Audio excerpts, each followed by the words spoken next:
समय पहले की बात है। एक छोटा सा राज्य था जिसे राजा अलेक्जेंडर चलाया करते थे।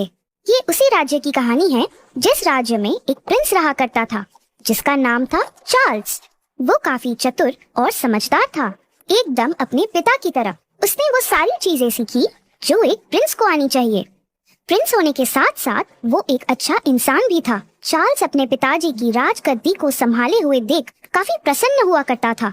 ये बात राजा ने गौर की और राजा को समझ आ गया कि यही सही वक्त है प्रिंस को शाही तलवार से रूबरू करवाने का। राजा अपने भाई एल्बर्ट से कहते हैं, मुझे लगता है चार्ल्स बड़ा हो रहा है, यही सही वक्त है, प्रिंस को अब शाही तलवार सौंप देनी चाहिए। एल्बर्ट अपने भाई से जलता था क्योंकि राजा और चार्ल्स को सब पसंद करते थे। एक दिन राजा अलेक्जेंडर अपने भाई एल्बर्ट के साथ प्रिंस चार्ल्स के कमरे में गए। क्या हुआ पिताजी, आज आप यहाँ? आपने मुझे बुला लिया होता, मैं आ जाता।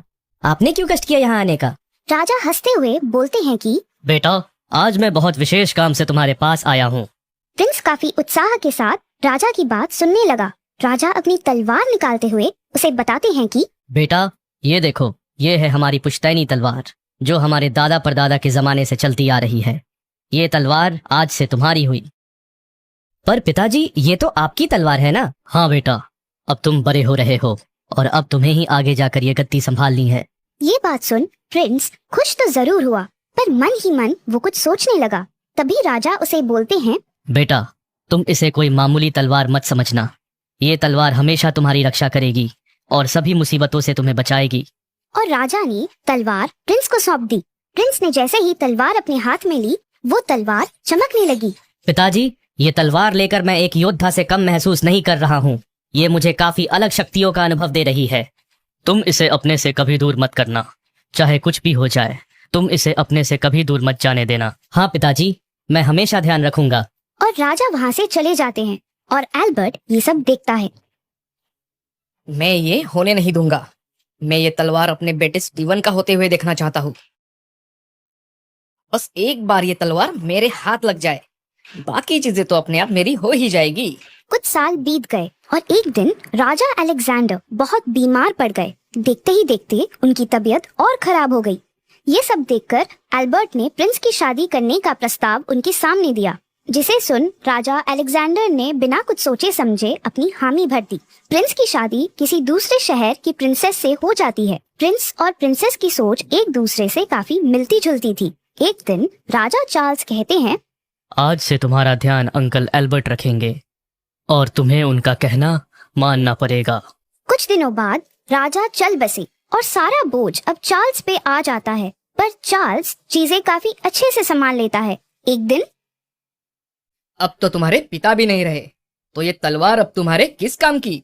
नहीं अंकल एल्बर्ट, पिताजी की ये आखिरी निशानी है। मैं इसे कभी भी किसी कीमत पे अपने से दूर नहीं कर सकता। तो ये ऐसे तलवार मुझे नहीं देने वाला।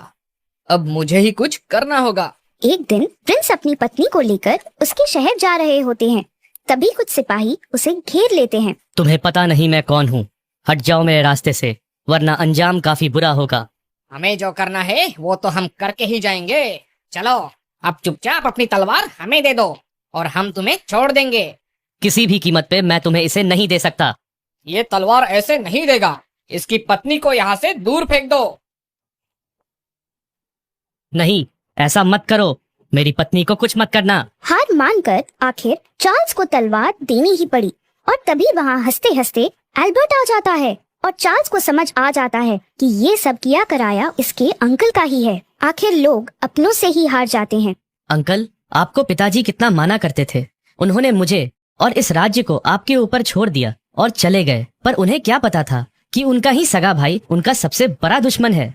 तुम्हारे पिताजी ने मुझे बस अपने काम के लिए इस्तेमाल किया है और मैं ये अपने बेटे के साथ नहीं होने दूंगा। पिताजी को दिए हुए वचन के कारण चार्ल्स विवश हो गया था। राजा और उसकी पत्नी वहीं जंगल के पास एक कुटिया में रहने लगे और अपना जीवन जीने लगे। और दूसरी ओर एल्बर्ट ने सारी चीजें अपने हाथों में ले ली और वो ऐशो आराम की जिंदगी जीने लगा। कुछ साल बीत जाते हैं। राज्य की हालत बिगड़ गई। वो राज्य जो कभी समृद्धि के लिए जाना जाता था, वो अब एक उदास राज्य बन गया था। सब चीजों की कमी पड़ने लगी।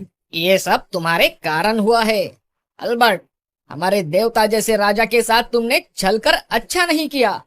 इसीलिए आज हम सबको ये दिन देखना पड़ रहा है। सब राजा एल्बर्ट को कोसने लगे और राजा एल्बर्ट को भी अपनी गलतियों का एहसास हो जाता है।